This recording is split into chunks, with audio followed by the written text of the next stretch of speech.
Hey, what's up, everyone? It's your girl, MeMe-Money. Yes, your favorite media guide is here, and I am here with the one and only Mr. Vincent Cole. Oh my gosh! First of all, that's too much like a general, you know what I'm saying? General intro. Let me say this again. My government name. Oh, did I do it? I wasn't supposed to do the government. Look, I'm sorry, I wasn't supposed to do the government, y'all. You know what I'm saying? But if you writing that check, you need to know what the government name is. But yes, entrepreneur, man of all trades, you know what I'm saying? Podcast host, filmmaker, author, music, legendary creation, and the list goes on.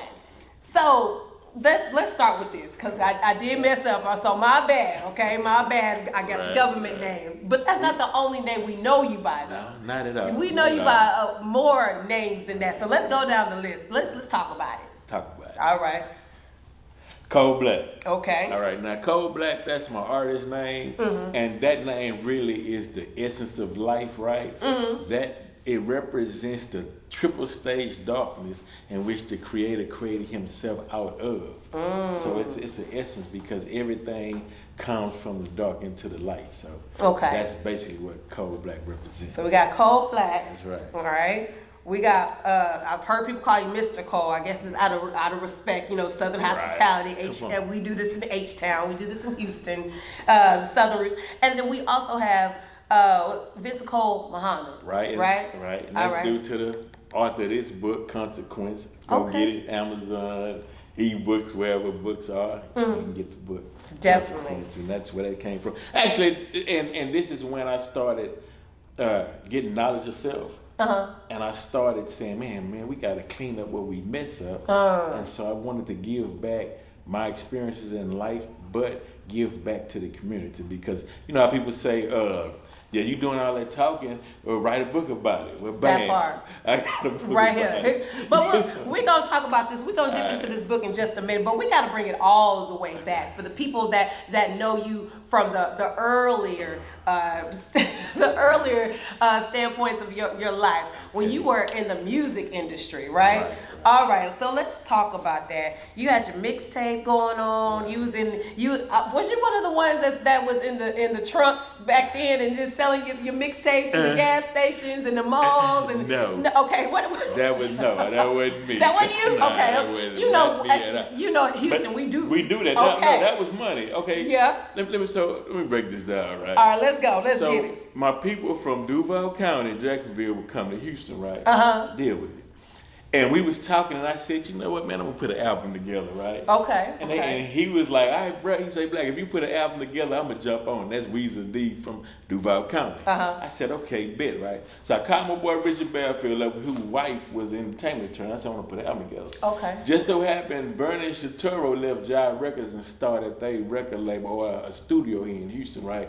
And Bernie produced for UGK and South Park Mexican, Flavor Flav, and so this was in the 90s. This was the 90s. It's around 97, 98. Because I started working on the album around 98. Okay. 98, right? Okay. Bernie is the coldest.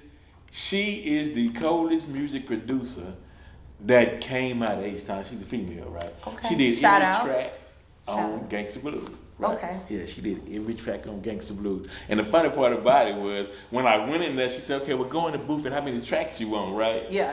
I was like, tracks? I don't, what tracks? She said, come out the booth, right?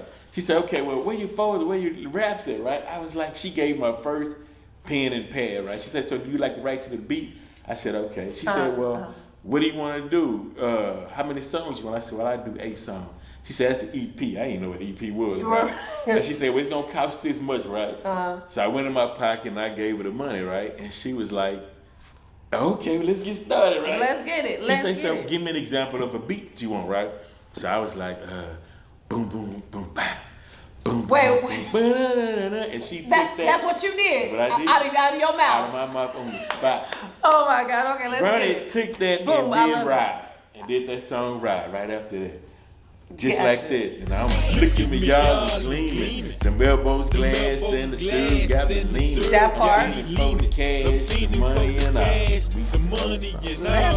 Let's get it. So I'm very interested in this thing it's two genres of music, plus it's a little cultural. It's called gangsta blues. Right. So, I mean, for those who don't know what gangsta blues is, can you explain that? Because when I hear gangsta blues, I've heard a lot of different genres that has gotten, meshed together over time. I've heard gospel soul, I've heard of pop, rap, I've heard of all types of stuff, jazz and jazz soul and all these types of stuff. But let's talk about that in particular. Okay. All right. And I created that, y'all. Yeah. Okay. The originator. The originator. All right, this is what Gangsta Blues was about, right? Mm-hmm. Gangsta Blues was about, you know how when you younger, even it's on the Mac, you see the movie The Mac or whatever, and they say, Gold, I want to be just like you. And they be like, nah, you don't want to be like me. I don't want to hear you say that. I want you to be better than me, right? That's for the youth, right? Right. And so because we see the glitz and the glam when we're young, and we want the cars, the money, we want the women and everything. The money, right? the cars, the clothes.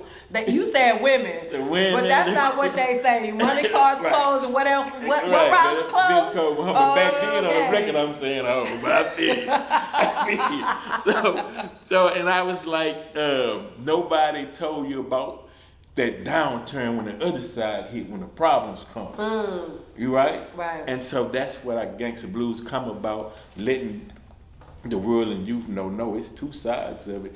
And you gotta be ready to face what comes on the other side. And that's how a lot of people get caught up, because they don't know. And when it hit, they don't know how to handle it, because they don't have the prior experience or somebody to tell them and navigate them through it. And bam, they didn't see it coming. Which leads us into this book, Consequence. Consequence. All right. So from what I know about the Consequence, it's like a piece of your experience and your life. Like you said earlier, you're kind of like mentoring or guide. It's a guide to just kind of help you, or not help you, but help others. Say, hey, you know what? Little bro, little sis, I've been there before. This is not the right path to go on. Or if you do go on this path, this is the consequence, right? So let's talk a little bit more about that. Okay, so consequence is a universal law, right? Like as above, so below. And no matter what you do, there's a consequence, good or bad. Correct. Because nobody gets away with nothing. There is a consequence for your actions, right? This is true. And so the book was saying, look, knowledge yourself, read, right? Because there's no such thing in this society as I didn't know. What they say, ignorance of the law is no excuse. It's no excuse. So you can't go out there blind.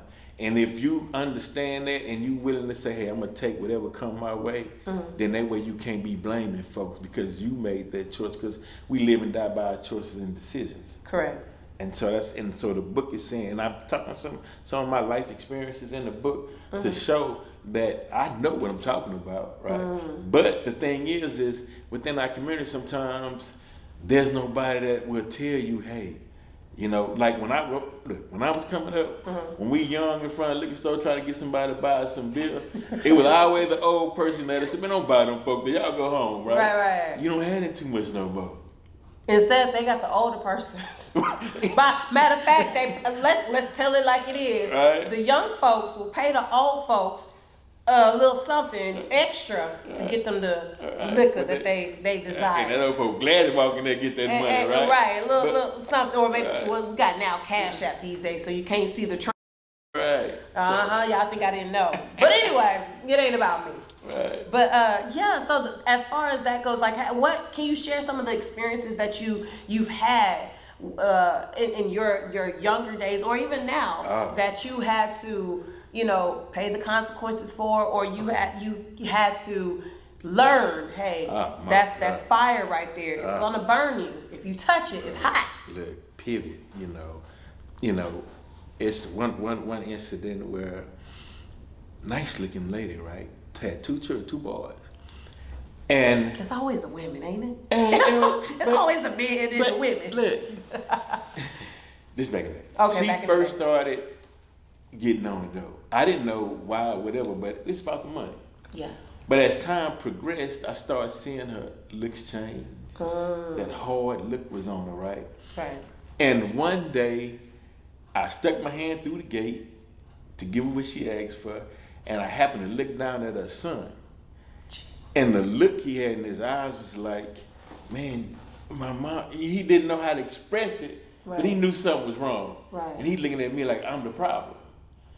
And from that day on, I was like, I'm through. That's it, man. It's, because when you ignore it and you say, she gonna give somebody, I'm finna make my money, then you turn into a different animal. Now you a whole different person because now your heart hard. That part. And that cocaine talks to you. You can take somebody who could have been a nerd, but you put that work in their life, they're a different person. And they would kill for that money and that dope. And because dope and guns go together. They go together. Right. And so with that even being said, it seems like that scenario or not scenario, but that story has made you a better person, and also you got a conscience. Let's just be honest, you got a little conscience. If you looking at the baby and you like, hey, you know what, let's see what else we can do to make this future better. Like, so my question to you is, how do you stay real and responsible with your platform that you hold and you carry as of right now? How do you stay real? Life experience. I do a lot of traveling. Might be in Placentia. I just got back from Ireland. And one thing I noticed, right? There's always gonna be a black community. Right. And for some reason, there's gonna be poverty. And I'm trying to figure out how did that happen? What's going on? I do know that when the Moors lost Spain and Grenada, I do know that they wanted to defeat us. They was really upset. And so it's some kind of doctrine. A lot of people say the witty legend letters is not real, but words are spells. You can read them words. And if you read everything they said, we are living it. We got to find a way to break that. So by me being a victim, but also being able to see different elements of life, then I feel like it's my responsibility to come back and share that experience and knowledge. Right. And whoever can pick it up and it be a tool of benefit for them, then use it. And if it don't apply to you, then it don't apply to you. But you can't stop me from being me, That part. That right there. Houston, we got a saying, we bar none. Ooh, that part. And even with that, you have, like I said earlier, you're an author, you're a mentor, you're a filmmaker, but you're also a voice for the community. And with your voice that you have, you use your platform as podcasting, right? Exactly. So what's verbal radio. YouTube, check it out, back. Let's talk about that as well too, because I got a chance to actually watch some of the interviews and watch some of the shows and everything, and it just seems like a lot of the basis is more cultural influence. It's more community and education, and also you're being real. The topics are real. These are things that we don't hear all the time, in some of our communities or some of our neighborhoods or even some of our families, So let's talk about that as well. Okay, well, basically the reason being is because I can go back to the streets in a sense, or just general in life. I never like to be fronted. I produce and finance my own record label, my own career, right? So I can be real. Right. But sometimes, like they say, and like Robin would say, the same person that'll feed you be the same person that'll starve you. Ooh. Right? So you even starve me. I starve me. What? I feed myself. So I can talk about what I want to talk about. I've never heard that one before. That's a good one, because it's true. It's some truth in that one. I've always heard the don't bite the hand that feeds you. Right. So it's like a double-edged sword, depending on where you are in life and how you look at it. So yes, I do agree with that as well. And even with that information as well, you have your platform and you're educating the community, and you're being pretty much an advocate at this point. You're being an advocate just by your life experiences, and also just the things, not even your just life experience, but what you've also saw as well. So how does that make you, or what advice would you give a younger individual probably somewhat that's was in your footsteps at one point in time, or maybe following some things that you've seen, some familiar. Two things, man. Yeah. Don't nothing last forever, right? I always have you an exit strategy. I always put money back, right? Because something's gonna happen when you're gonna need that money. Put that money back, and then foremost, listen to your inner self. The more you ignore your inner self, the less it's gonna stop trying to reach you. And now you out there oblivious. That part. So yeah, listen to that inner voice, because that's your guide. All right. So speaking of inner voice, I got another question for you now. If you had a chance to sit and talk to your younger self, what would you say, or what as of now, what would you say to your younger self if you would have had that opportunity to talk to Mr. or baby Vincent? Oh, you know what I would say? You know what I would say? Take your desk or your chair, right? Scoot it to the front of the class and listen to that teacher and write down and do your damn homework. Do your homework before you go outside, man, for real. Right. You know what I mean? Because that's life, man. You have to plan and prepare. Because you gotta plan and prepare 5 years in advance and then walk into it.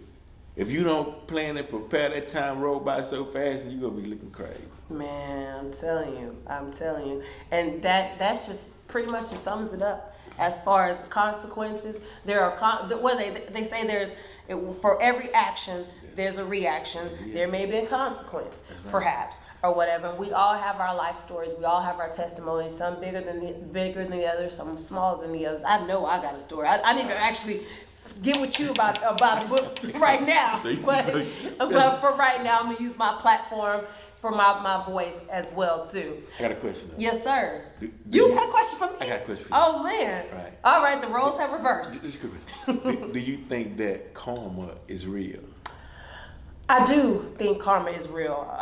I don't really think it will be instantly, and sometimes you won't be able to see it. Oh my! You know, sometimes it doesn't hit you when you think it's gonna hit. Sometimes it might hit something that's more closer to you, family, friends,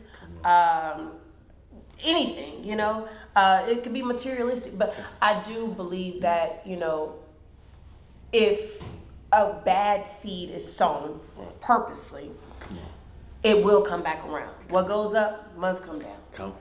So universal law. I do believe that. And again, even if on the other side, if you're wanting, karma to get to this other person or whatever, you might not be able to see it right then and there. It might be, it might be, that person unfortunately might be on their last leg, or they might be suffering on the inside. That's worse. Right. That's worse. Your mind is a terrible thing to waste, and a heart is sure to follow. So they may be suffering on the inside. It may look good and gold on the outside. They may feel like they got themselves together, but a mind is a terrible thing to waste. Wow. When karma hit me, I knew what it was for. I said, damn, that's because I did that back then.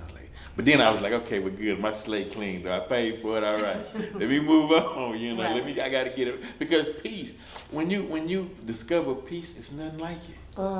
They say peace surpasses all understanding. Then you really understand God's creation, the beauty of the sun, the forest, trees, birds, water, river, lakes. You like, correct.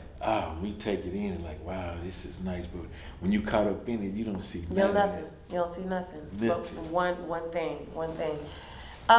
With that being said, I want to ask you: do you have any platforms as well? Like, how can people find you, reach you, see you, be you?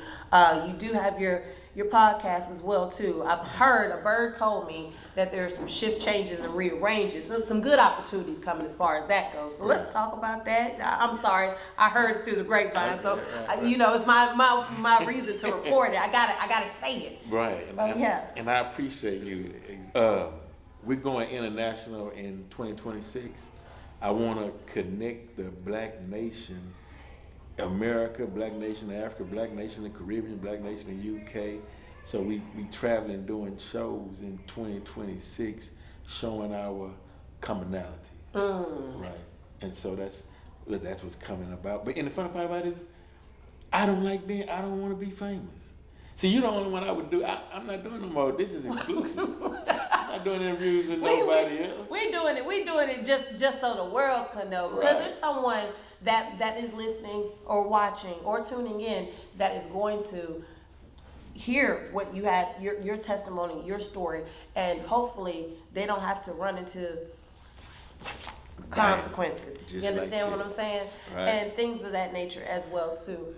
So with that being said, how can the people find you, reach you, be you, see you, or anything else coming up? You can go to YouTube, Verbal Pick Radio, and check me out. Just type in Verbal Pick Radio on Facebook, Instagram, TikTok, and you can check that out. And if you want to see the movie Accountability Gas Man, just go in your Roku and search and just type in Accountability Gas Man. Fire TV Stick, Accountability Gas Man. Fawsome TV, Accountability Gas Man. So, check me out. And like I said, it's Black owned, independent, and we finance our own thing. Amen to that. Come on. I gotta give you a hand. That's what I'm talking about. That's what I'm talking about. You know what I mean? Well, thank you so much for joining. Thank you so much for having me as well too. It's a team effort. But thank you so much, Mr. Cole. And thank you for all you do in the community. Thank you for being a precinct chair and fighting for the people. See, this is the only energy and spirit that understand me. I can do it with. So I appreciate you as well. No problem. Well, this is your favorite media goddess here, Miss MeMe-Money, alongside with Mr. Vince Cole, Muhammad Col Blac. Hey, your brother. And we are out. Yeah. Bye. Give me all them gleaming. The elbows glass and the serve got me leaning. And I'm fiending for the cash, the money and all. I stepped out gators, coming straight from the mall. We ball.